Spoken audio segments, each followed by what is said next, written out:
গোচারণ থেকে পরিশ্রান্ত হয়ে ফিরে এসে বলরাম এবং কৃষ্ণের মায়েরা তাদের নানান রকম সুস্বাদু খাবার খেতে দিলেন এবং তৃপ্তি সহকারে তারা সেইগুলো খেলেন।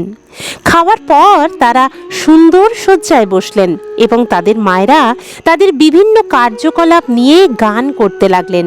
অল্পক্ষণ পরেই তাদের গভীর নিদ্রায় মগ্ন হলেন। এইভাবে কৃষ্ণ এবং বলরাম গোপ বালক রূপে তাদের বৃন্দাবনে লীলা উপভোগ করছিলেন।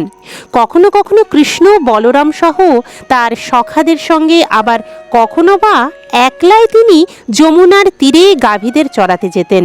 ধীরে ধীরে গ্রীষ্মের আগমন হলো এবং একদিন বালকেরা ও গাভীরা অত্যন্ত তৃষ্ণার্ত হয়ে যমুনার জল পান করতে লাগলো। সেই নদীর জল কালীয় নামে এক ভীষণ সর্পের বিষে বিষাক্ত হয়ে গিয়েছিল।